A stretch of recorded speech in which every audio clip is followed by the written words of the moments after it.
ये वीडियो 12वीं क्लास के लिए है और ये चैप्टर 9 का है और ये खासकर है न्यूमेरिकल के लिए फार्मूला है। इसके लिए मैं न्यूमेरिकल के लिए इसका पहले फार्मूला बता देता हूँ, फिर न्यूमेरिकल बता दूंगा।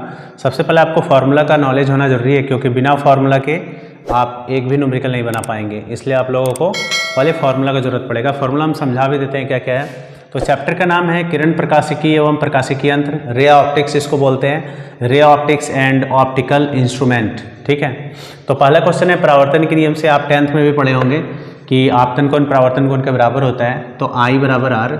दूसरा होता है स्नेल के नियम से। स्नेल का नियम तब लागू होता है जब प्रकाश की किरणें एक माध्यम से दूसरे माध्यम में जाती है। तो इसमें फॉर्मूला होता है साइन I बटे साइन R बराबर क्या होगा, म्यू। म्यू को यहाँ अपवर्तनांक माना जाता है, ठीक है, और नियतांक भी माना जाता है। तो क्वेश्चन नंबर 3 में क्या है, अपवर्तनांक। अपवर्तनांक का फॉर्मूला हम लोग 10th में पढ़े थे, निर्वात में प्रकाश की चाल बटे माध्यम में प्रकाश की चाल।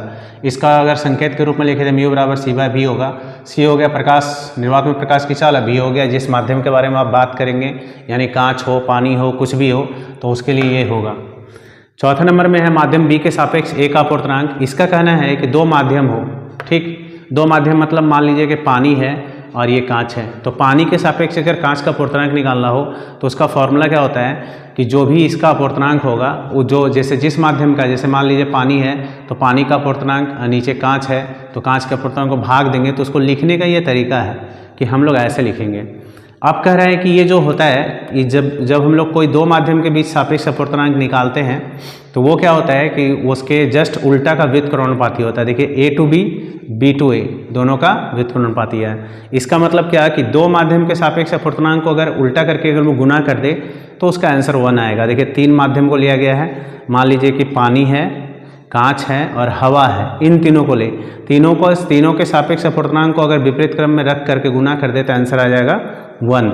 म्यू का फॉर्मूला जो अपवर्तनांक को हम लोग बोल रहे हैं उसका दूसरा और भी फॉर्मूला होता है वास्तविक गहराई बटे आभासी गहराई। ठीक है, आगे का फॉर्मूला देखिए 7 नंबर में है पार्श्विक विस्थापन। पार्श्विक विस्थापन आप पढ़े होंगे, उसमें पार्श्विक विस्थापन एक कांच के स्लैब से दिखाया जाता है जिसमें कि किरणें क्या होती है, एक मतलब कि सबसे पहले अगर दर्पण के बारे में बात करें तो दर्पण में क्या होता है कि अगर दर्पण में अगर आप खड़े हैं तो बायां साइड आपका दायां दिखता है और दायां बायां दिखता है। तो ऐसे को हम लोग पार्श्विक विस्थापन भी बोलते हैं। तो उसका एक फार्मूला होता है पार्श्विक विस्थापन निकालने का, तो T sine I minus R, I हो गया आपतन कोण, R हो गया परावर्तन कोण। तो यहाँ पे फॉर्मूला होगा साइन I बटे साइन I माइनस R, तो यहाँ पे साइन बाय कॉस R, तो यहाँ पे जो भी एंगल बनता है उस एंगल का हो गया।